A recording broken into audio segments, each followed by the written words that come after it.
Alors aujourd'hui, on va beaucoup parler d'avions et on n'a pas fait exprès, c'est l'actualité qui veut ça. Salut à tous et bienvenue dans l'Actu Réfractaire, votre émission d'actualité nationale et internationale. Vous nous retrouverez chaque jour de la semaine à 18h sur la chaîne YouTube Actu Réfractaire, sur la page Facebook du Canard Réfractaire et aussi sur les différentes versions podcast. Tout comme nos sources d'ailleurs, si vous avez envie de creuser un petit peu les sujets dont on parle. Cette émission, c'est votre outil, alors servez-vous-en et n'hésitez pas à nous parler de sujets qui vous tiennent à cœur dans les commentaires. Allez, c'est parti!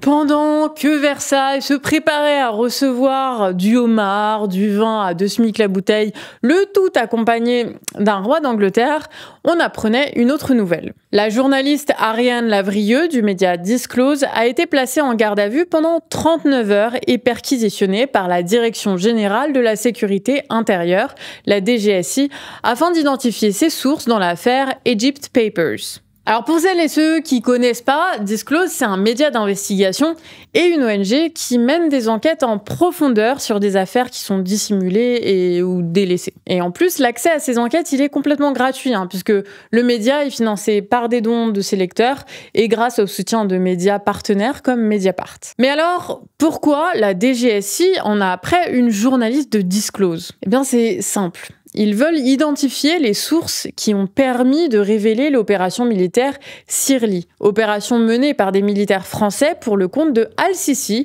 dictateur en place depuis le printemps arabe égyptien.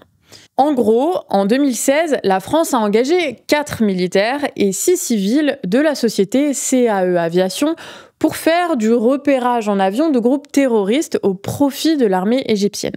Seulement, très rapidement, des militaires ont alerté leur hiérarchie puisque les renseignements récoltés servaient surtout à lancer des bombardements contre des civils suspectés de contrebande, des assassinats sans procès, donc. Disclose a pu identifier au moins 19 frappes contre des civils réalisées à partir des renseignements français. Et ces alertes, elles sont arrivées jusqu'à François Hollande, puis Emmanuel Macron lorsqu'il a été élu. Et sous les deux présidents, c'est Jean-Yves Le Drian qui a été le principal interlocuteur des dirigeants égyptiens.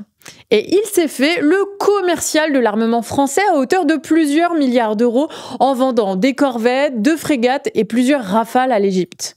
Les ventes d'armement se sont poursuivies, tout comme la mission de renseignement, et ça malgré les alertes des militaires sur le terrain. C'est donc l'un des plus graves scandales d'État de ces dernières années. Le gouvernement français s'est corrompu dans des ventes d'armes et a utilisé l'armée française pour donner des renseignements qui ont mené au meurtre de civils. Et pour punir ceux qui sont à l'initiative de ces révélations, ce même État est prêt à remettre en cause une des bases du journalisme, à savoir le secret des sources. Et comme pour l'affaire Assange, on criminalise là la journaliste, pas le crime révélé. Et c'est pas la première fois que de telles actions ont lieu.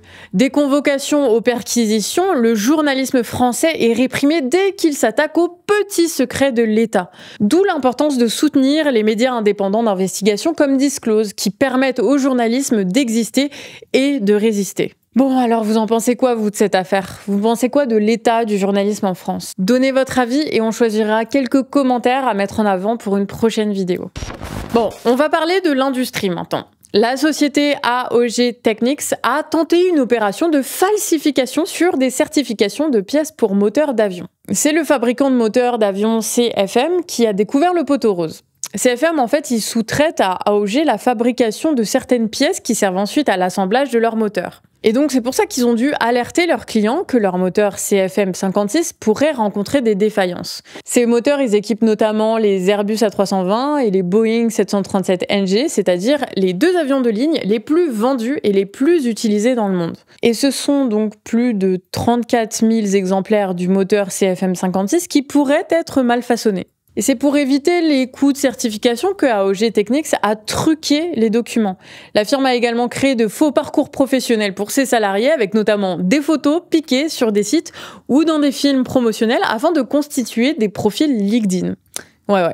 L'Agence européenne pour la sûreté aérienne a ainsi lancé une enquête afin de trouver quels avions avaient été équipés par des moteurs composés de pièces frauduleuses. Sur l'ensemble des 50 références produites par AOG Technics, 72 documents falsifiés ont été découverts pour l'instant.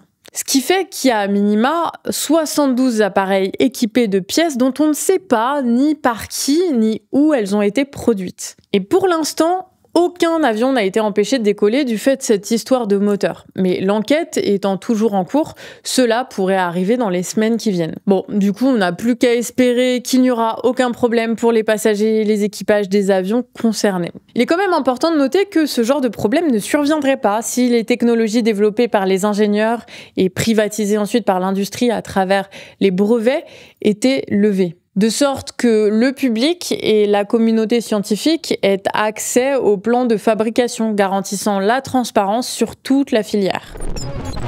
On reste plus ou moins dans le domaine de l'aéronautique, mais militaire cette fois. Entre le 17 et le 18 septembre, ce sont 103 avions militaires chinois qui ont approché les côtes taïwanaises, dont 40 aéronefs qui ont directement franchi la ligne de démarcation de frontières informelles entre les deux États. Et dans le même temps, 9 navires de guerre ont été positionnés autour de l'île. Alors pour l'instant, la Chine n'a pas commenté la manœuvre, mais on sait qu'elle considère toujours l'île de Taïwan comme faisant partie de son territoire. L'île, elle possède pourtant un gouvernement propre depuis les années 80, mais elle se place également à la 21e place du PIB mondial, notamment grâce à son industrie de semi-conducteurs qui connaît un développement très important depuis ces dernières années. C'est ce qui explique pourquoi l'État chinois tient tellement à récupérer l'État insulaire. Et en effet, depuis 2016 et l'arrivée au pouvoir d'une nouvelle présidente issue d'un parti qui prône une indépendance claire et formelle, Pékin a intensifié les menaces et les pressions politiques et économiques sur l'île. Et ce fut le cas en avril dernier avec une série d'exercices militaires qui simulaient un encerclement de l'île. Et en plus, ces tensions, elles risquent de s'intensifier encore un peu plus avec les élections présidentielles à venir en janvier 2024, puisque le candidat favori est un habitué des voyages aux États-Unis et au Paraguay, qui est l'un des rares États qui reconnaît l'unicité de Taïwan. Le gouvernement chinois, il a déjà condamné ces escapades, affirmant qu'elles sont des provocations en vue de renforcer les relations avec les États-Unis. Et fait intriguant, en fait, les survols, ils font suite à une rencontre entre le conseiller à la sécurité nationale états-unienne Jake Sullivan et le chef de la diplomatie chinoise Wang Yi. Les représentants chinois, ils ont ainsi rappelé que la question de Taïwan était la ligne rouge à ne pas franchir pour les relations sino-américaines. Les États-Unis, ils ont quant à eux rappelé qu'ils ne soutiennent pas l'indépendance, mais sont pour le maintien du statu quo entre la Chine et Taïwan. On peut ainsi voir dans cette affaire d'avions et de bateaux militaires une manière pour l'État chinois de rappeler les limites acceptables à Washington. Et le résultat de tout ça, en fait, c'est que les habitants de Taïwan, ils sont pris en étau entre deux États qui s'affrontent en prenant leur lieu de vie pour un lieu de conflit. C'est là-dessus qu'on termine notre quotidienne, alors abonnez-vous à la chaîne si c'est pas déjà fait et partagez la vidéo au taquet, allez-y. Je veux entendre des clics. Ouais. Sur ce, amis réfractaires, passez une bonne soirée et à demain, 18h pour votre dernière analyse critique de l'actu de la semaine. Parce qu'on se retrouve lundi prochain après ça. Ciao.